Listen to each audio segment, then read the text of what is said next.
Olá, pessoal. Vamos começar uma série que nós vamos chamar Diário de um Artista, né? E aí eu quero falar um pouco para vocês como que é meu processo de criação, como que desenvolvo minhas telas, como que eu construo a arte, né?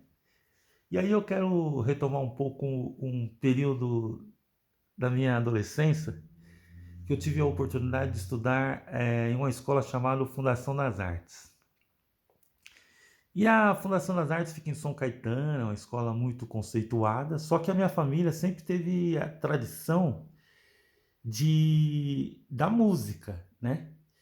E eu me lembro que meu pai tocava, meu pai João Pereira tocava, minha mãe também tocava, e tanto que os dois contavam, já são falecidos, né? Uma história para mim que eles se encontravam num baile na Frente Negra de Gochupé, porque lá na cidade de Gochupé tinha o clube da cidade que só podia entrar brancos, e eles que eram negros, se eles quisessem participar, eles tinham que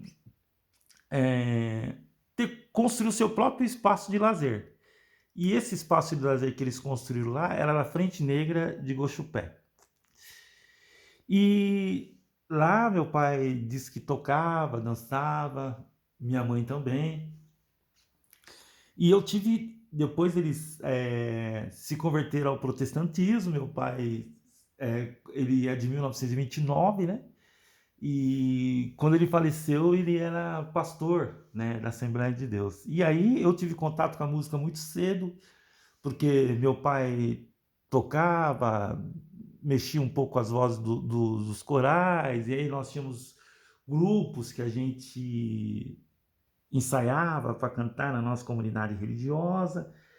Tinha minha irmã Neuza que também tocava violão, o Rubens, um grande compositor, meu irmão, Edson tocava tuba na banda, né? Então, eu nasci num ambiente musical. Minha mãe tocava violão, tocava um pouco de teclado também, né? E minha mãe também falou que quando era jovem ela cantava na Rádio Clube de Gochupé. Rádio Clube de Gochupé. Que interessante, né?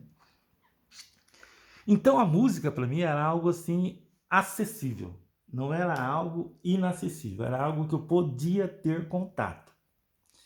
Só que com passar de um tempo, quando eu fui estudar na Fundação das Artes, eu vi aquelas telas gigantes, enormes, e eu falava assim com toda certeza: essas telas não são para mim. Quem sou eu para pintar uma tela gigante dessa, né? Isso daí é para pessoas chiques. Eu tinha isso no meu imaginário, são para as pessoas, sei lá, né, de outra classe social.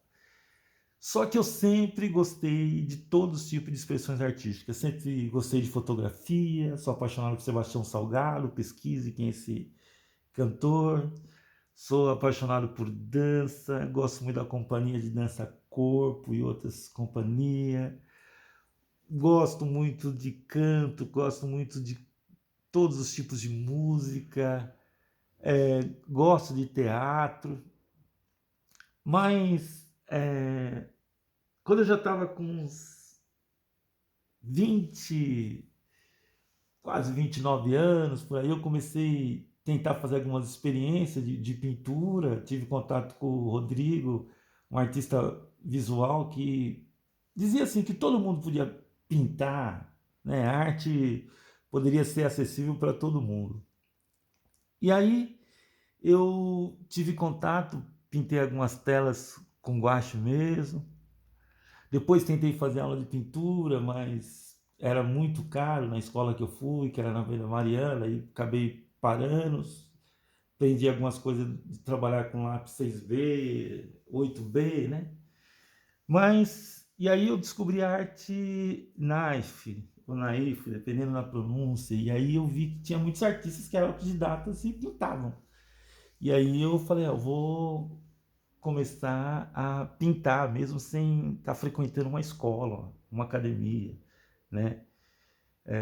Sobretudo de pensando assim nessa arte, entre aspas, mais clássica, né?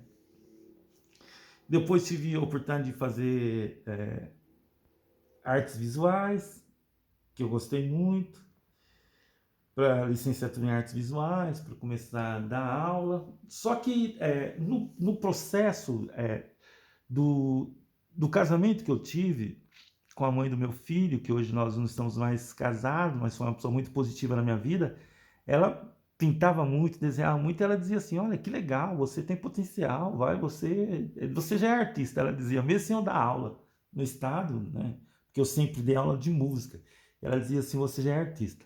E aí eu me empolguei e me pode dizer assim que eu fui sendo empoderado para poder pintar.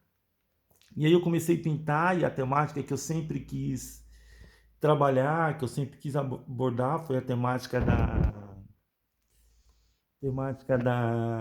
arte negra, da narrativa negra, da memória negra, né? E aí, como que são meus processos de criação, né? Geralmente eu parto de um desenho e a partir desse desenho eu vou desenvolvendo toda uma narrativa, né? Eu não esquento muito a cabeça com a questão do tipo da materialidade, né? Do tipo de material que eu vou usar. Mais para frente eu vou mostrar para vocês algumas telas, por exemplo, que eu pintei e eu pintei com, por exemplo, material reciclável que eu achei na rua, né? Fundo de guarda-roupa.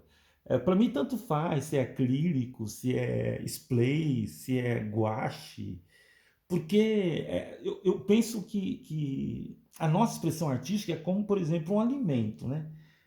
Não existe carnes nobres, existe carne específica para cada tipo de prato, né? Então, se você consegue fazer uma costela com aquela batata, com cenouras e outros alimentos, maravilhoso. Não tem problema, vai ser uma comida maravilhosa. Se você faz vamos supor que você faz uma comida agora com, por exemplo, com picanha, também é maravilhoso. O importante é o tempero que você coloca ali, a narrativa do sabor que você coloca naquele prato, né? E essa é uma das telas que eu pintei, né? Que eu estou compartilhando com vocês. Nessa tela eu tento trabalhar as cores que eu gosto muito, que são essas cores quentes, né? Por exemplo, eu trabalho com amarelo, aí coloquei um verde aqui, já uma cor já não tão quente. Esse contraste do cabelo branco que eu quis trabalhar a questão da ancestralidade, né? E a questão, e para mim, assim, a expressão do rosto para mim não é tão importante, sabe? Eu penso a corporalidade como um todo e que a tela fala como um todo. Tá bom? Hoje eu compartilhei com vocês essa tela, meu diário, tá bom? E eu dedico essa série ao meu filhão João José também, que é uma inspiração para mim. Porque ele pede assim, pai, conta uma história que você nunca contou para eu poder ouvir.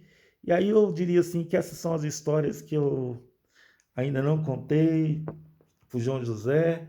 E aí compartilho com ele e também compartilho com vocês, tá bom, pessoal? Muito obrigado pela atenção.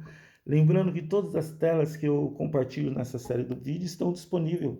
Se você quiser adquirir uma delas, entre em contato comigo pelas minhas redes sociais. Meu Facebook é Marcos Costa São Paulo, meu Instagram é Marcos Costa ponto arte, tá bom? Marcos Costa ponto arte é meu Instagram. E eu estou sempre à disposição também para dar oficinas, dar palestra, ok? E foi muito bom ter compartilhado esse meu diário aqui dos meus processos de criação. Um abração e até a próxima.